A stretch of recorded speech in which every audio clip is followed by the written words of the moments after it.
I'm KT with Sports Life Talk. Tune in every Saturday, 10:30 to 11:30 a.m. for sports, relationship, and life talk. Catch us every Saturday on Side A of the After Party Radio. See you at the party. Yeet! Whoa! Welcome to another episode of Sports Life Talk, where life without sports is just talk. Coming to you live on the After Party Radio. This is episode 8, entitled Bean, not Jelly Bean, not Llama Bean, but Kobe Bean Bryant. Why don't you take it away? You know what, man? I was kind of wondering how when I saw the doc and I said, Bean, what in the world is Bean? Because I'm thinking to myself all week long, I know we gonna talk about Kobe. Yeah, number I know 8. Kobe. I mean, it ain't. But see, I'm trying to save. I'm trying to say save episode 24 is when he really became the Mamba, right? I got you. So that's why I'm trying to save that. So that's why we went Bean on this So one. when I saw Bean, I was like, what does that mean? And so after doing a little bit of research, Kobe Bean Bryant, born August 23rd, 1978, often referred as the singular name as Kobe, one of the greatest basketball players, a true LA Top Laker. 10. Top 10 all time. Ooh, top 10? Top 10. Ah, man, I'm going top 3. Top 3? Listen to some of the things that Kobe's been able to amass over his career. So first off, he was one of the people that graduated out of high school. Yeah. Right? Lower Marion, I believe it was. But Kobe has won 5 NBA championships, and this is what staggered me. In a 20-year career, 18-time All-Star, 15-time member of the All-NBA team, and a 12-time, that's a dozen, fam, member of the All-Defensive team. He led the scoring during 2 years. He's a 3-time Olympian. Two-time Olympian. I could go on and on and on with the accolades in regards to Mr. Bean. So you're going top 3. I'm going top 3, man. My top 3, and I kind of go back and forth on it. But essentially, I go. Jordan or even LeBron. Either LeBron 1, Jordan 2, and Mr. Bean 3. That's kind of the way I roll. And see, this is the thing, and then we talk about this new age where you got these KD who 100% his name should be in the GOAT conversation, but I got some personal bias as to why it's not and why it never will be. Yeah, I think we all agree on that one, man. And then you got, and this is going to be a tough one for a lot of fans to swallow, and we'll unpack it in a minute here, but Steph Curry.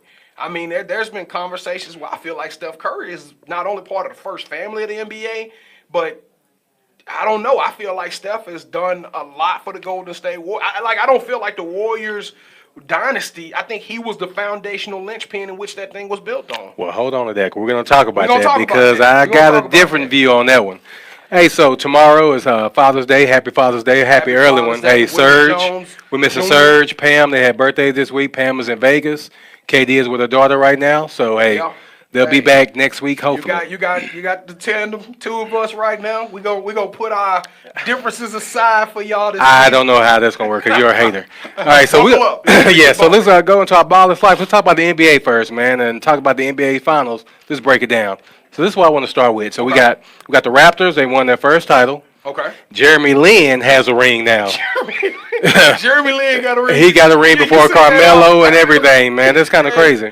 Can we post that up on the website a little bit? Yeah, I think Serge sent that. It wasn't me. It one of us, but yeah. A picture of Carmelo and Jeremy Lin. And it says, you thought he was done. They thought he was washed up and finished. But his dude got him a ring. And never played a second in the finals. So we got Patrick McCaw. He has 3 rings because he won 2 in Golden State. Kawhi is a dynasty stopper. He stopped the Miami Heat, and now he just stopped Golden State. Yeah. We got the Drake curse. It's lifted. All right. We got that. So we got Curry. He still doesn't have a Finals MVP. Okay. And DeMar Rosen was given as a tribute, pretty much. So let's talk about DeMar Rosen. So let's talk about the losers of the NBA Finals this year. Okay, let's go. Let's go. So who's your biggest loser? You think it was DeMar DeRozan? Yeah. It has to be DeMar DeRozan, man, because he was a sacrifice of lamb. In order for Toronto to get to this point, they had to get rid of him. Now, if I'm DeMar, I'm 100% salty at how this went down. And we know how he's dealt with depression, so they may need to check on that dude, man. So what was DeMar's? Did DeMar want out of Toronto, or did he? No, remember he signed that long-term deal, and Toronto went to him and told him, "Hey, we're not trading you. You're good." And then, I guess, the next couple of days or next week, a month, he's out of there to San Antonio. But San Antonio is a good opportunity. It is. And I think he didn't. It's not like he went from Toronto to, I don't know, the Knicks who were playing the way they were playing, or to the Magics or some team, the Hawks or something that can't even get over 500. I almost want to go to the Knicks, because you go to San Antonio, you got hope of making to the playoffs, but you know you're not going to You got win. the best coach that never coached basketball in Popovich. Yeah. You got another perennial top all-team player in LaMarcus Aldridge. Yeah, but playoffs, he's not the same. And but this is before TP. I don't know why they got rid of him. They should. Well, they didn't. He retired. He retired. He retired as a Hornet. Oh, he sure did. That's right. Oh, yeah. So who was that point guard this year then? It was Mills and somebody else. Murray got hurt. Patty Mills, and then they brought some other kid. Was it Murray? It was another kid that got hurt. Yeah, they got another kid that came out of nowhere. That He was can go. balling during. Yeah. He was balling during the playoffs. Yeah, I didn't check him Murray. out till the playoffs. I think and was Jamal like, Murray's wow. with Denver, right? Jamal Murray. Yeah, with but Denver, it's another Murray or something like that. Well, but so listen. I just don't feel like that situation in San Antonio was a bad situation. No, it wasn't. But let's think about how he's feeling now that they got rid of he and should now be on. Toronto has won the championship. Yeah. How should he feel? Well, he came out about a week and a half ago when Toronto made it to the finals, or after they defeated Milwaukee, and he felt like he built it all. He said, "Hey, I'm the reason that I'll give him Toronto credit, is where because they are he now." was the quote unquote superstar for them, but he never was an NBA superstar. He was just a star. Him and Lowry. So, and I don't have DeMar DeRozan's average as a Toronto Raptor, but we know what Kawhi did during these finals, Yes. and we know what Kawhi did throughout these whole playoffs. Playboy stepped up and just took over. Swap them back. How do you think this works? And let's just say Danny Green stays, because I know Danny Green was part of the trade too. It's the So same let's thing. say Danny Green stays. They can Do you make think it- that team makes it past the Milwaukee Bucks? No, Do you think they even make it past? I think it was the Sixers. The game I don't think 7. they beat the Sixers, man. They just didn't have that mentality. Lowry, I've been dogging that dude for years, and he showed up in finals, man. That's better probably quit. That's probably the You best better I've quit. ever seen. Lowry's been trash, man. You better quit. Him and DeRozan together? Lowry had some emotional stuff that he was going through, some issues that was kind of that knucklehead mentality. Lowry's like paying a big tribute to the GM. I think his name is Ujiri. Yeah. Yeah. Aside, something like that, but we know his Yeah, name. but he's getting a lot of Lowry's like really embraced by this dude to say he saved his life, man. You know what? I've been on Lowry since he came out of college, and I'm glad it happened for him. He balled. He went to sleep, I think, was it game 2? Well, I think he's went to 2. sleep for a while in the playoffs, man. It's just He the fact balled, that he man. stepped up in the finals, man. I give that dude his He props. stepped up in the conference finals too against the Bucks. Whatever, but he really showed it. Yeah, He they really showed came together. They peaked at the absolute right time. So back to how DeMar DeRozan feels. I feel like, man, he should be like just sick to his stomach. It's kind of like when your girl breaks up with you, Uh huh. and they go out there and they find somebody that's way better than you. You know what I'm saying? Uh huh. Kind of like Sierra and Future. You know what I'm saying? Now she got Wilson. And look how she's doing now, man. She's doing big things. Yeah, she doing a lot better. All right, man. Well, my biggest loser goes to Dwayne Casey. Now Yeah, I forgot about old Casey, man. I'm about to say something a little bit controversial. Well, let's go, man. And I don't want to make this a pigment conversation, all right? But it just seems like in my life, in my time, I've watched a couple of teams who had really good teams who were at the cusp that didn't quite make it to the next level, right? So we got Mark Jackson, Steve Kerr. Mark Jackson, Steve Kerr, Tony Dungy, John Gruden. And now we got Dwayne Casey, Nick Nurse. And in each one of these situations, great teams, African-American coaches were replaced by Caucasian coaches. Now, I know that the chances of African, the fact is that probably 75% of all coaches, especially in the NBA, are probably Caucasian. So, by pure statistics alone, it's more than likely going to be, it's a 3 out of 4 chance that it's probably going to be a Caucasian coach. But does this not feel kind of odd to you that every time a team, because Toronto's made it to conference finals before, And just Toronto hasn't Casey been. had Kawhi, I guarantee they'd went to the finals. Exactly. And then he was the coach of the year last year, too. And So coach that's of the another year thing. last That's just year. another slap in the face. So I don't know if I think Dwayne Casey is a loser in the same sense that Tony Dungy kind of got the bad end of the stick. But Tony Dungy went on to Indianapolis and got his when he went and got with Hall of Famer and Peyton Manning. But this situation, I don't know if Dwayne Casey's going to bounce back.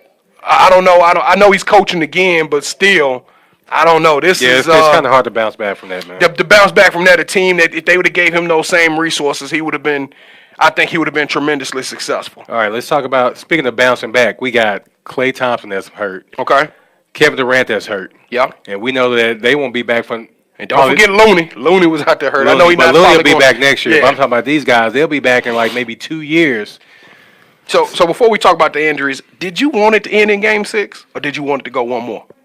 Either way, I think Toronto would have won. But I love basketball, so right. I would so love to see as a purist of the game, you just wanted Game 7. I knew it was going to be over in 6 just because when Klay went down, you already knew it was it. Man, so when Klay got hurt and the announcer said Klay Thompson is not coming back, and I think I was on social media and I started getting But remember, I texted you. I said, man, this is ACL. Yeah, I was just about to say, somebody texted me and said ACL. So I went to social media and saw that everybody was like, yeah, that's definitely an ACL. And I said, well, that's a wrap for the whole series. It didn't matter what, even if Steph bangs that shot. Because at the point, he had 30 points. He was going to kill him. Klay was going to be the MVP.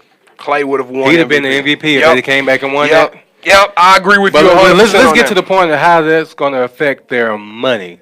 I don't think it's going to affect their money. I think the biggest slap to Klay's face was when he didn't make it to one of the All-NBA teams. And the way he's been playing in the finals, he should have at least been on the second team. Absolutely. So Klay not being there had already affected him to where the best he could do was a max deal. I think that's $31 million a year or something like that. Yeah, that's a slap in his face. So I think he was going to get 121 or 128 or whatever that number comes out to be after 4 years.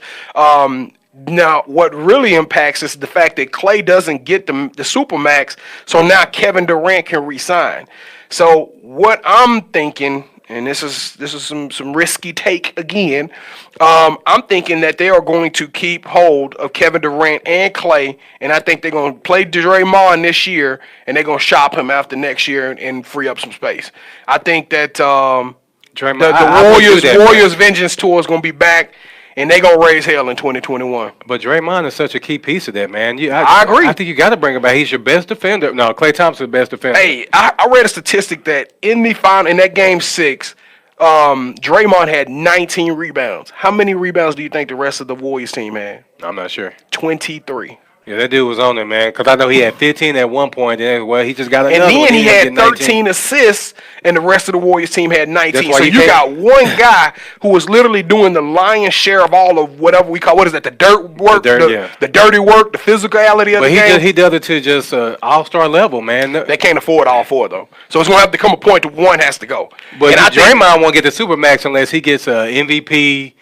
He has to be either the defensive player of the year or something, and next year or something like that. Yeah, Draymond, somebody got to go. I wouldn't pay him Supermax money. Now, the reality is, what I just said is probably a low percentage of it happening. The reality is KD's probably finna go to New York or Brooklyn. So it's my next question. You think that KD should leave?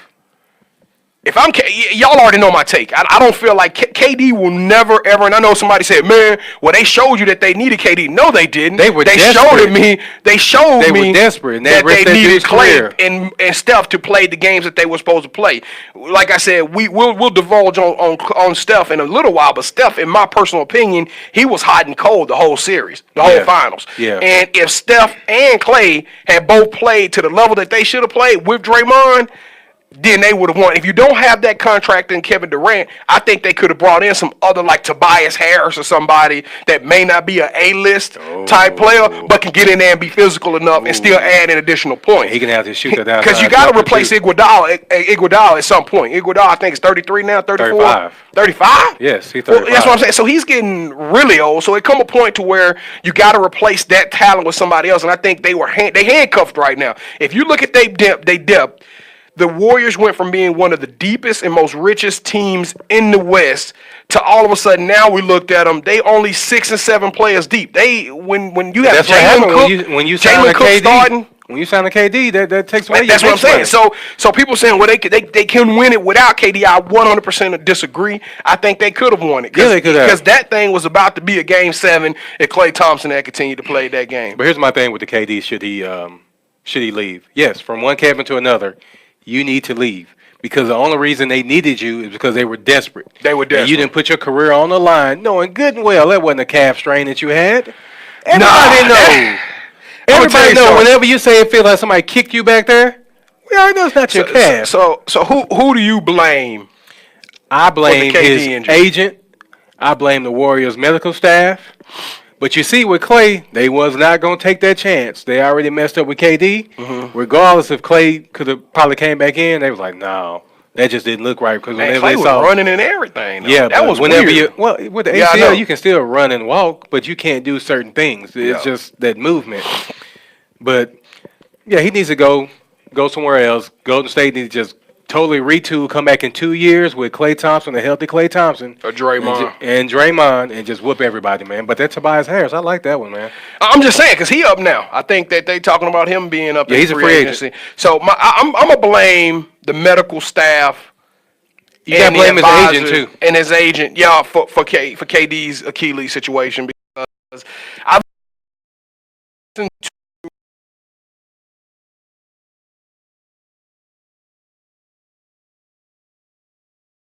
6 weeks.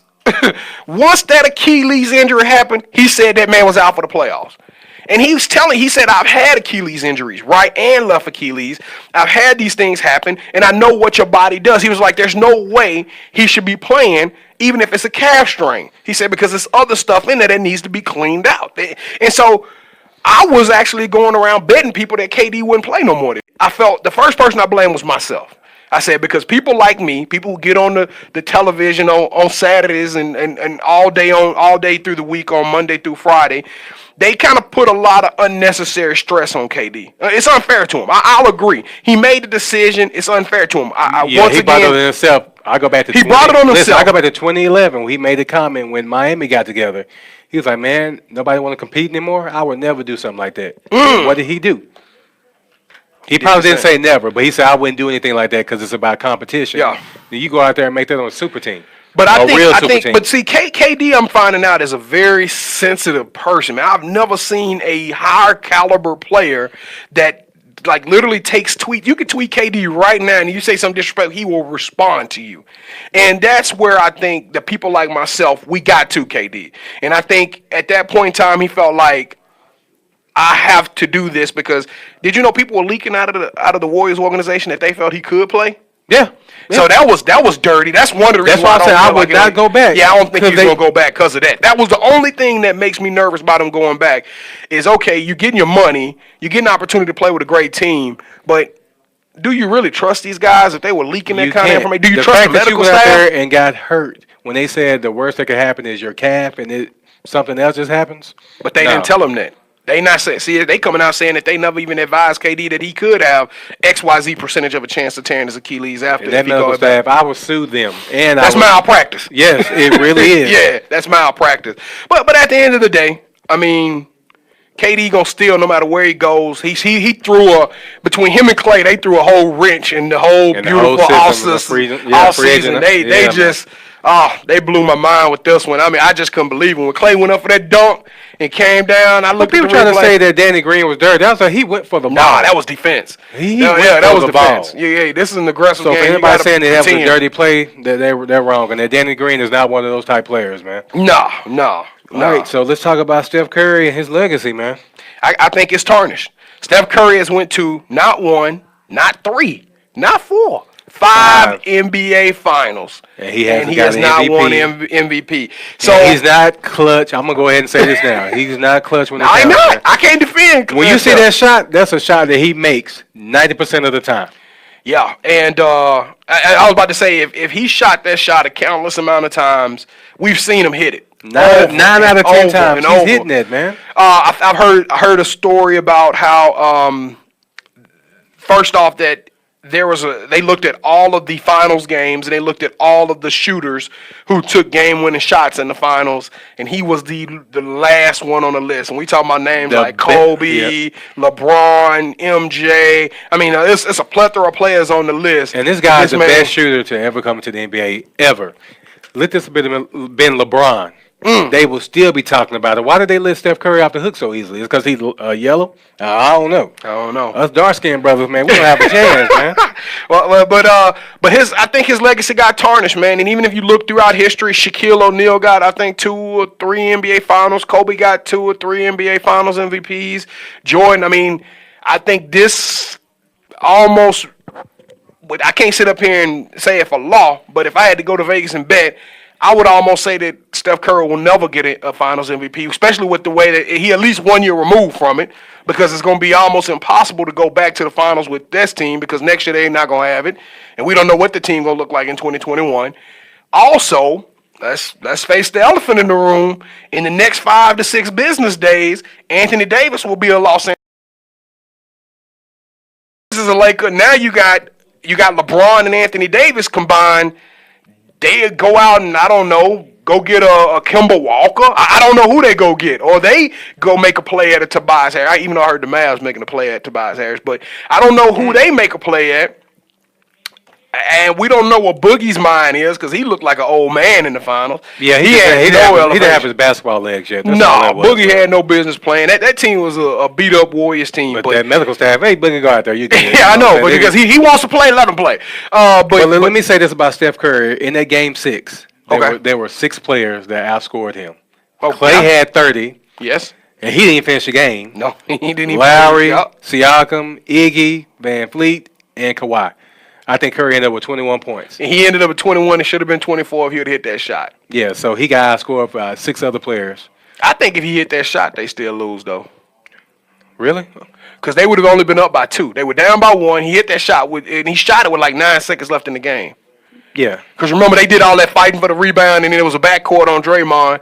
So I think he would have hit that shot. Toronto calls a timeout, and they have time to set up a play. So let me just say this, man. Without Clay and Durant, it looks like he's just a guy that can't score. He can't finish. Now that I disagree with. That he can't finish. You can give me that. Well, I agree with you. I agree with you because in Game 3, I think he played his best Finals game ever. He scored 47 points. Yeah, but we've seen that all the time with LeBron, and they lost. That's just something new with him. LeBron, we've seen this on numerous occasions. Yeah. So without anybody else to help Curry, he's just a regular guy. He's gonna put up the numbers, but when it counts, calling him a regular guy. You know that dude's not a regular guy. He's not a regular guy. Okay, I'm saying this dude all NBA first team. When it counts, he's a regular guy. Yeah, that's what I'm saying. So now the problem is going to be when all these players come back and there's 5 seconds left in the game. I don't want Curry to shoot that thing because he's going to miss it. Give it to Clay. When you a GOAT, when you in the GOAT conversation, there's not even a question who's taking the shot. There's never a question. We knew Kobe was taking the shot. We knew MJ was taking the shot. We know LeBron. Well, I don't know about that one. LeBron might make the right. No, he's gonna make the right basketball play. Just like Kawhi did. People were saying, "Hey, he should have shot it over 2 people." No, you get to the person that has the best shot. That's great basketball. That's basketball. I agree. That's basketball. LeBron, and I'm not knocking LeBron, but I just don't. LeBron has not been known for taking the final shot. Yeah, but they want people to take their hero shot.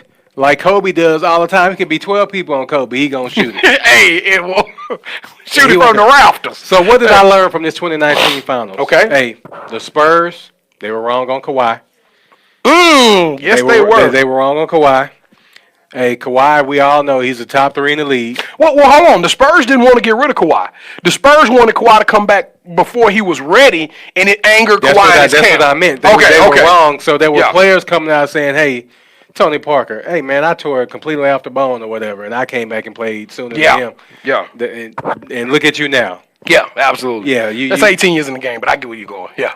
All right, LeBron will probably win the Finals next year if he can get AD. Well, LeBron will win another ship. Yeah. And LeBron showed you how powerful he was in the East. Yeah. It took the King moving to another coast in order for the East to have a chance. But now, if Kawhi stays there, it's his East now. You think Kawhi stay? No. But why would you leave, man? Canada? That's pretty much I think he stay. I think he's gonna sign a 2-year play option deal, kind of what Paul George did. He needs to stay there though, man. And they can add pieces because Ibaka, he's getting older. Mm-hmm. And you shore up that bench with Kawhi and Lowry. If Lowry can continuously play the way he played in the Finals.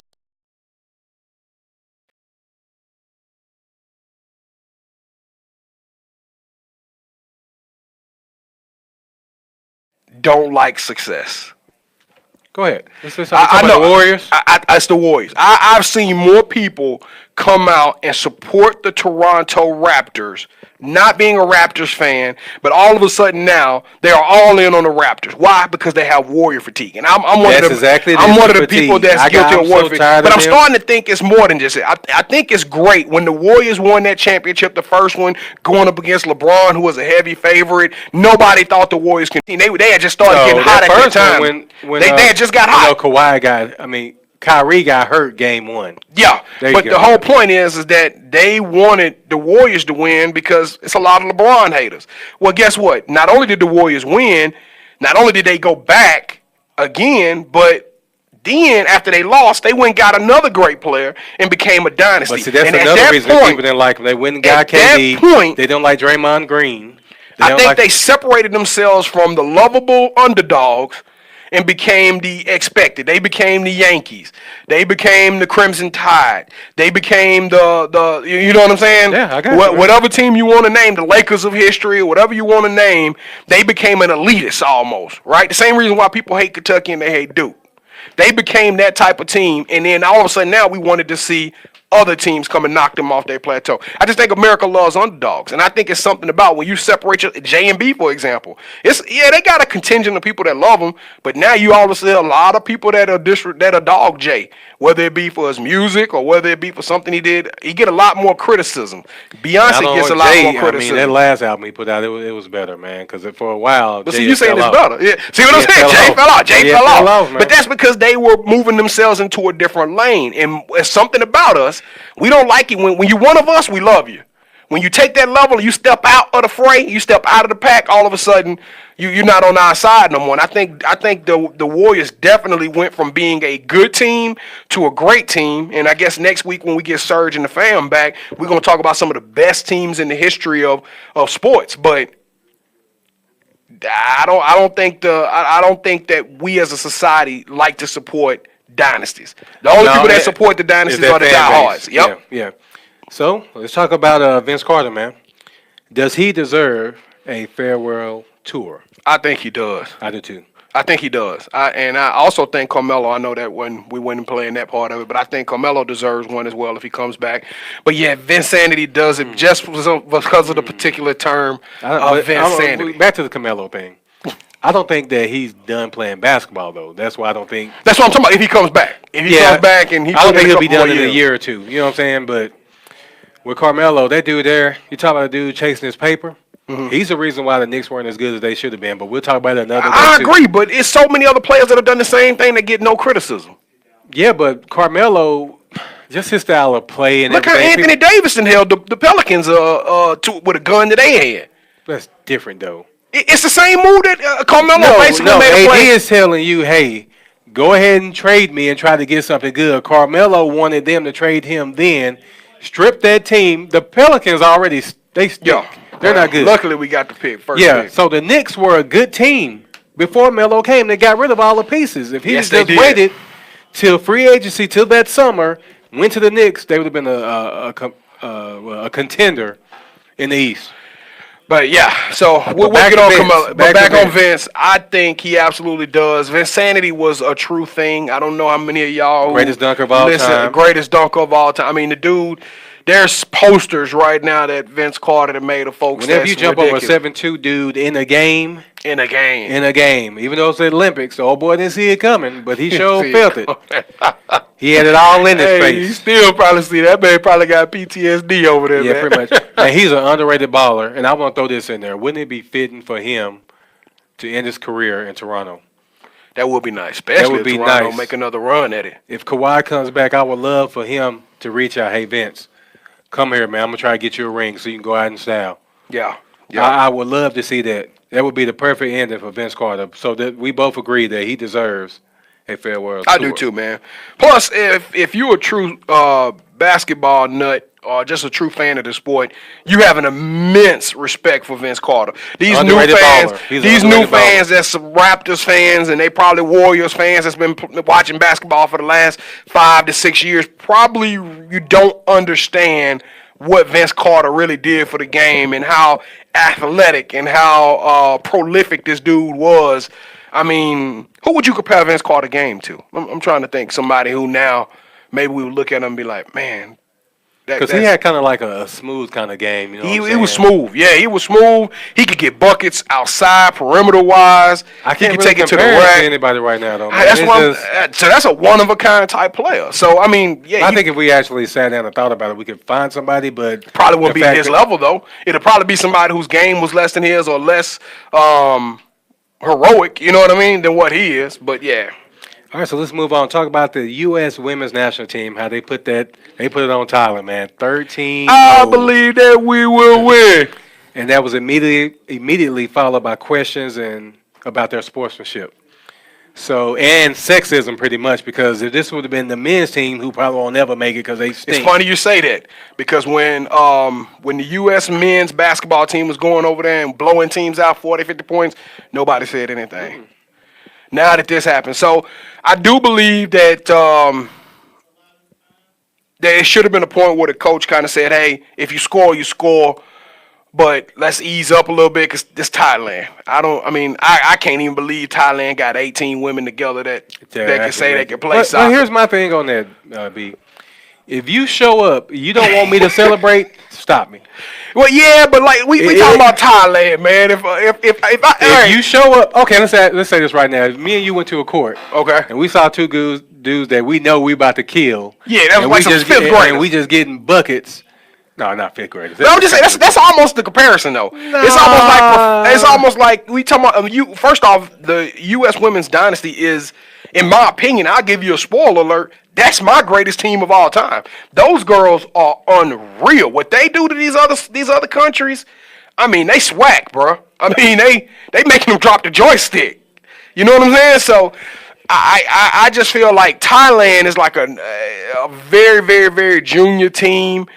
Now, first off, I'm defending the girls for celebrating. You don't know when you ever gonna get the opportunity. The World Cup is the biggest stage ever for your career. You literally, as a girl, as a guy, you in middle school, you playing, you go to high school, you play, you go to college. Your goal is not to play in the MLS. Your goal is to be on the U.S. team yes. and to play in the World Cup, because this is what it all comes down to. So for them to get on this stage and do their thing and celebrate, I'm totally with it. I have no problem with that. And soccer is also a unique sport in itself, which if there's ever a tiebreaker, guess what we go to? Goal scored. Yeah. Now, 13 in one game, I seriously doubt anybody would ever get to even close to the tiebreaker with that. Play Thailand. So maybe they need to stop that at, like, say, hey, if you get 10 goals, that's the cutoff. At 10 goals, we gonna do the mercy rule, because I saw the mercy rule in college baseball this year. Yeah. So it still does exist. Here's my thing. You show up on that field, you getting this work. I agree. And I remember when it was somebody celebrating. Was it the New England Patriots was putting up a lot of points on people, and with Randy Moss and them, yeah. and they were throttling people. Kansas City did it this last year too. Stop me. That's the whole thing. It come a point to where we both supposed to be the best at what we do. Come out there and stop me. Celebrate, young ladies. Enjoy yourself. So speaking of the best at what they do, I don't know how this ever happened. A 36-year-old man named Nate Ripley, he identifies as a 6-year-old. He basically went to a T-ball game and just killed everything. He won the championship for his team. See, in the article, I never read that was he like mentally disabled or anything like that. He just identifies as a. Why did they let him play, man? Well, no, let me give you his stats. His batting average was he batted 100 pretty much. He never missed. Okay. 52 home runs. He was incredible at first, second, shortstop. Pretty much everything he did, he was awesome at it. So here's my thing: to the people who allow this. Y'all should be ashamed of yourself. He out there destroying people's babies, man. Well, they said in the article that the kids love him. I'm tripping on this one. Hey, Nasty Nate. Nasty Nate out there just rushing it. This is like if one of us went there and play T-ball. Of course we gonna kill. Yeah, I'm gonna kill that short. It's like Billy Madison or something. Man, that's ridiculous, man. Oh, man, I wish I could see the highlights and what people say and how these parents react. Hey, truth be told, I probably, if it was my kid was on the other team, I'd probably put my hands on him. No, my kid wouldn't even play if I saw that. If I saw that dude go out there and T-ball and do his thing, man, it probably would have been an ugly situation. But like I said, when I read the article, I tried to read, because I'm a special ed teacher. I tried to make sure he didn't have a disability or some type of handicap. No, it just said he identifies as a 6-year-old. Just identify. I'm 6. So I'm gonna go out here and give y'all this word. They hey, should be embarrassed. So the parents hilarious story. Allow this to his parents.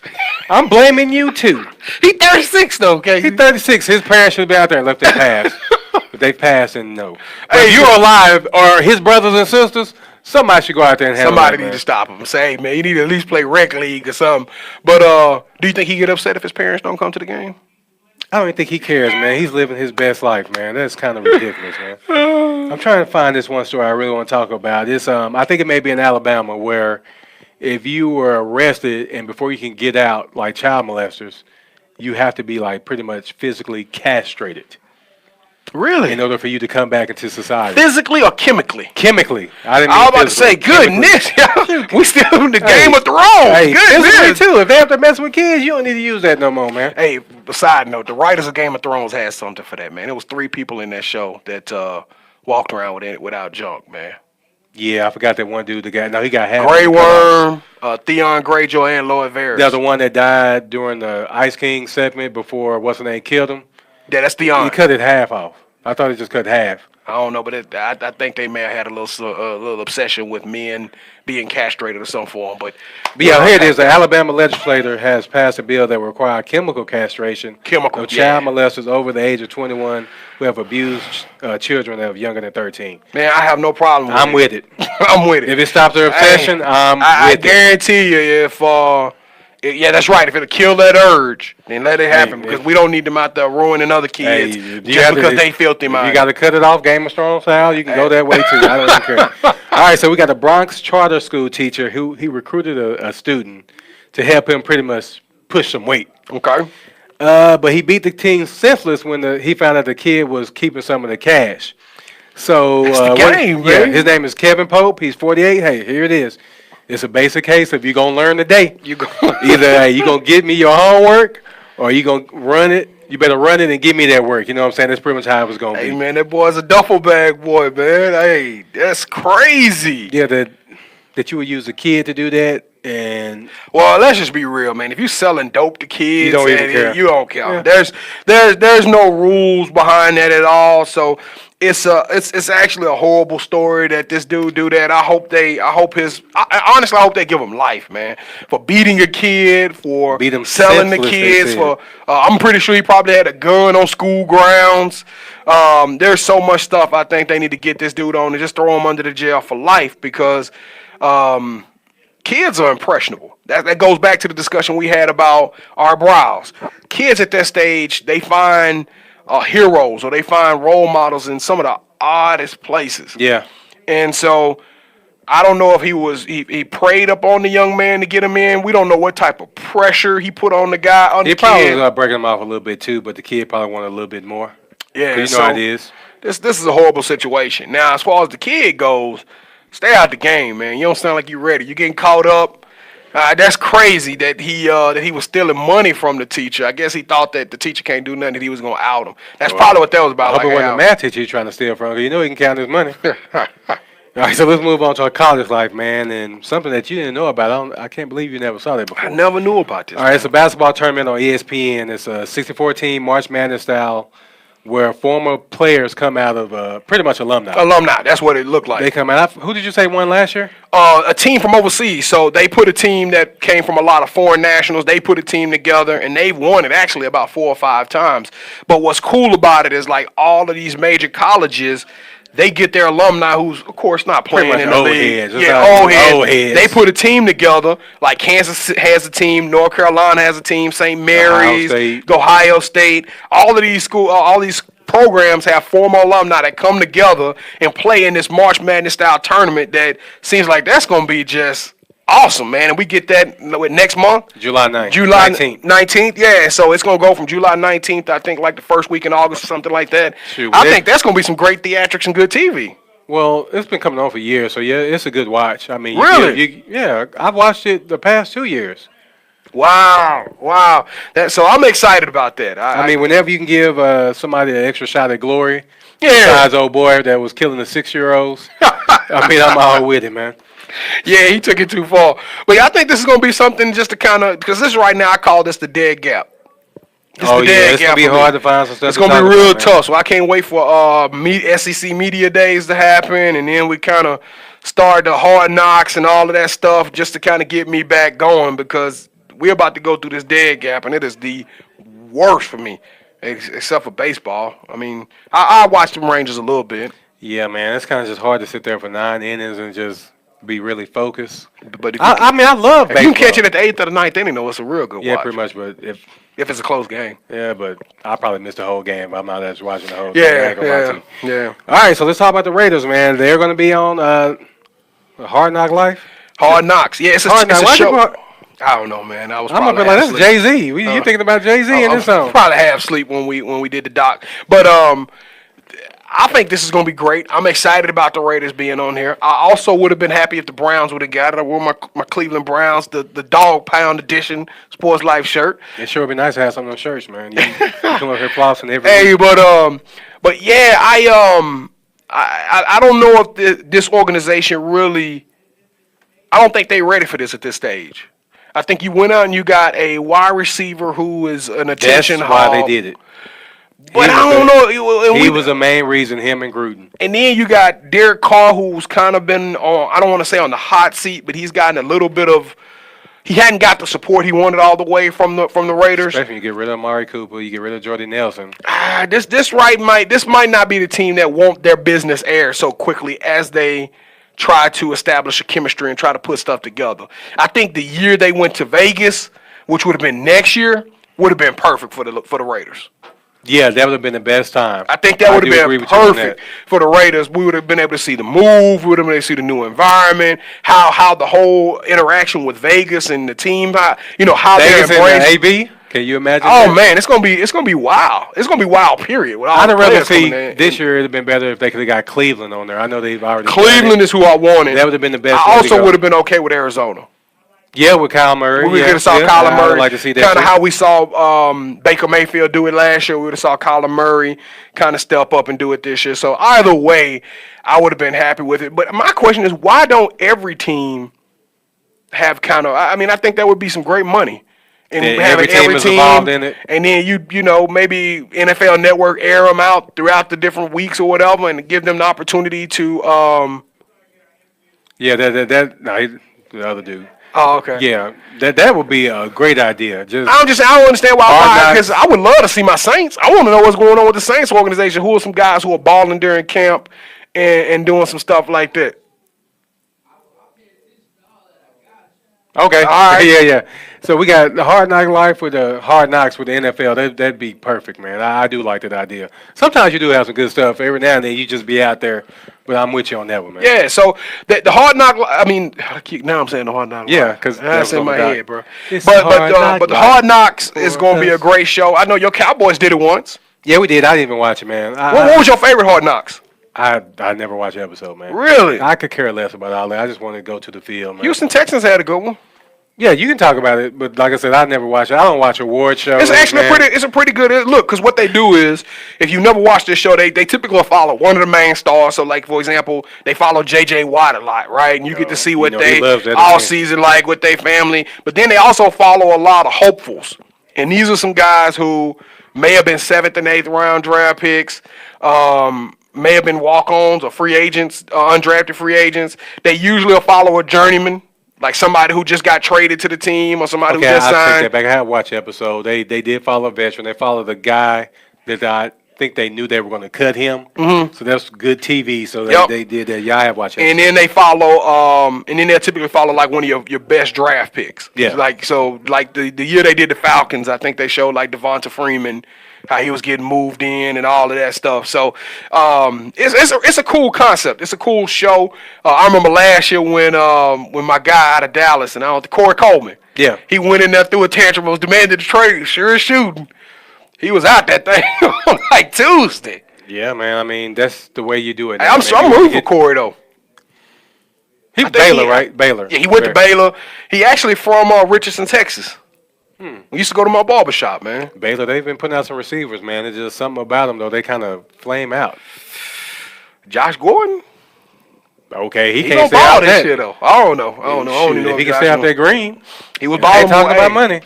Just think if they make green legal, how that screwed up so many careers. And Josh Gordon would have been one of them guys who literally missed a whole career over that sticky Iggy, and now it's legal. That would be a But he's travesty only like to what, me. 26? He's still late 20s maybe, so Yeah, he still young, has time. he young. So verdict: are you watching Hard Knock or not? No, Really? no, I'm not watching. So I didn't say you weren't watching Hard Knock. Derek Carr. I really don't Coach care about the Gruden, Raiders. Look, I watch. Mike Mayock. Think about all Gruden and Mayock alone are gonna set the tone for TV, dog. Look, I watch enough Raiders football every Sunday because I got two boys, Jeff and Ray, who are huge Raiders fans. Well, then you know they're gonna want to watch this. I'll let them watch it. I got to watch it on Sundays. I don't need to watch it, man. All right. I'm just not into. Like I said, I'm not into award shows. I'll give y'all a recap every week with the Yes, Hard he can Knock. do it, and I'll piggyback on it. But yeah. All right, so let's talk about bandwagon fans. Are they good or bad for sports? I'm gonna let you answer that first. What are your opinion? I think anytime you can get people to come in and talk about your sport, it's good. That's the way I feel. Yeah, it's always I gonna be think good. bandwagon fans are very good for the sport because I'm actually a bandwagon fan of U.S. soccer. I don't know if you remember. I think it wasn't this last year because we didn't make it to the World Cup, but it was the one before that. I think it was like 2013, 2014. what's his It was name? 2014. When Tim Howard was the goalie. Yup. That Yep. dude there, you already knew we were going to lose that game because we couldn't score. We couldn't score. And eventually it was going to be one that was going to But get past it. Altidore and but we had some studs. I mean, I just love the team. Dempsey, yeah, man. Donovan. And I was really big on it. So I wasn't a true fan of soccer, and I kind of caught in and had some friends. Man, tell me this, draw this up for me. They taught me some of the rules of all sides, and I sat up there and literally, I probably annoyed my wife because I was sitting there watching the games whenever U.S. were playing, even But see, that's the only other time games. we really watch soccer. But is even when other the U.S. games. team is involved. So I think it allowed me to gain an exposure for the sport to where I'm willing to sit down and watch a 90-minute contest and enjoy myself and know what's going on. I don't think that's bandwagon because we're actually cheering for the USA in soccer. Let's go more towards actual like football teams. Okay. And All right. You know I want to bring this up with your Saints. I've had people I've known for over 20 years. When the Saints got good, Okay. all of a sudden, yeah, you know I'm a Saints fan. Since when? Well, hold on. So this is tough for me to go against them because a lot of times people be fans of loser teams, but that's why us as fans, we cry, we celebrate, we feel so good when our teams win, even though we don't play a minute of the game. My wife asked me one day, she said, when is LSU gonna send us our check? She said, because you have so much time and energy on LSU, you got a whole room with LSU, but LSU ain't sent us a penny. And I'm like, baby, it's because I associate myself with LSU. So when LSU's going good, I feel good. When LSU's going bad, I here's feel my bad. thing. But hold on. These were Saints fans who never really had a reason to celebrate. They never had a reason. And I get it. As a diehard, me personally, I'm wearing my gear anywhere. I don't care. I'm It's like rocking you're my chain. diehard, but here's just hear me out. All right. I don't want to hear from you if this team has been struggling and you've never talked about this team. If you like the team, you're going to mention something about them. Point blank, period. Don't wait until the Saints are about to go to the Super Bowl. Oh, you know I'm a Saints fan. No, I didn't know that. Well, this is what I do. This is my thing. Anytime somebody come to me and they say I'm a Warriors fan or I'm a Patriots fan, I check their credentials. You got to. People don't know that I know a lot about sports. And so I'll start having a conversation with you about your team to see where you are. And if you don't know certain players on the team, and I know you're going to know the Tom Brady's. But if you don't know who the second string running back is, if you don't know who James White You know is, who Bledsoe was? yeah, if you don't know what big game situations and you don't remember the big calls and all of that stuff, then I discount it. First of all, your how whole claim is forfeit. First of all, if you're not from the Boston area, you're not from like Oakland, how can you be a Warriors fan? You know what? But in all fairness, though, it's a lot of Cowboy fans and Steelers fans sprinkled, and Packers fans sprinkled all around the country. but and yeah, Florida hey, State, but Florida State, Notre Dame fans too. Yeah, but I Just because guarantee even that's when- all they were exposed to. But growing even up. when they're in their down years, those fans are still ripping. I agree with That's you. what I'm I saying. agree So with you. bandwagon fans are good because you got to become a fan at some point. I You get got to it. become a fan. But at some don't wait point. until they're in the Super Bowl to tell me that you're a fan of this team. Let me give you a prime example. My mother-in-law, I love her so much. Yeah, you better be careful. You better be careful. So about 3 years ago, 4 years ago, you know, Saints it was right when we were winning in 2009. You go to her, she all who that. Dak Prescott gets drafted to the Cowboys. The next year, y'all had a pretty good run. There she go. 13-3. There she go. I'm a Cowboys fan now. This is the deal, though. It irritates me. But at the end of the day, my mother-in-law's watching football. Exactly. So to me, bandwagon fans are good for the sport. Like I say, the only thing I wish I could get is for if you're a bandwagon fan, admit it. Yeah. How about you just come out and say, you know what? I'm not a diehard Saints fan, but I've been following the team over the last couple of years, and I like what they're doing. And what's killing me now, B, I got a lot of kids at school. They were like, yeah, I'm a Patriots fan. I got to remember their age. They're like maybe 11 and 12. So and that's fair, man. Patriots been winning. That's fair. But if your parent is a Cowboys fan and you're letting your kids go off at a young age to be Patriots fans, you have failed as a parent. You have failed. I'd be damn if my kids come and say, hey, Daddy, I want to cheer for Green Bay. So you're a Gator fan. I'm You're a diehard Gator fan. One of them boys want to go to LSU. You gonna turn them down? Heck no. That's what I'm saying. So you can't really. Hold on. Wait. Hold up. If I'm paying for it, he ain't going to LSU.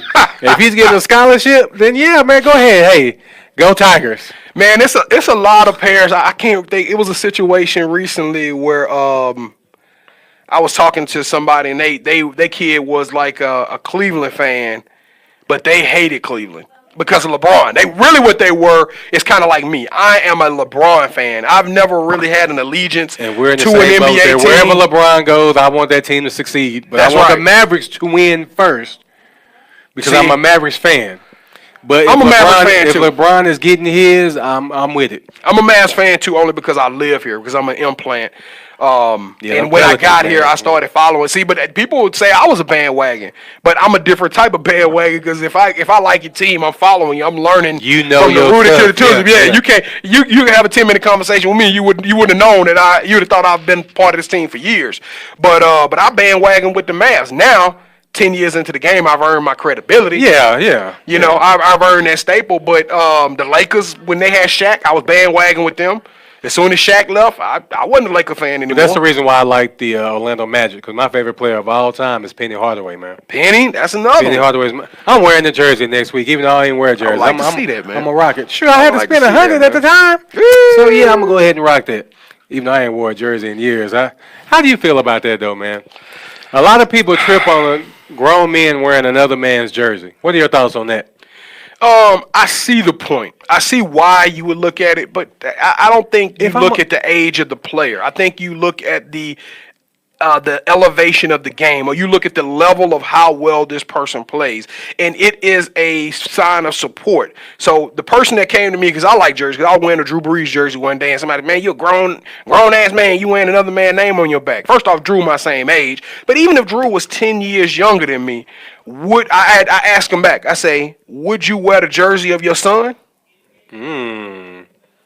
Yeah. Why? Oh, well, yeah, I would wear. That's my son, though. Well, guess what? Just because we not flesh and blood, don't mean I can support another person at a high level. Just because they don't have my last name or they not my bloodline. That's all it is, man. Yeah, it's just because the only knock I have on it is you buy that jersey and that player leaves. So the best thing to do is to go buy a blank jersey and put your name on the back. Now, that's what I do now, though. That's what I like to do now. I think that's dope. Put your name on the back. You can always be a fan. But, they fixing that issue. Everybody who had a Cleveland Cavalier jersey, when LeBron left, they gave you, I want to say, 50% credit towards another jersey. LeBron. Now, I think you had to buy the LeBron jersey in L.A., but you got the jersey for like $10-15. Something like that. It was a ridiculous price.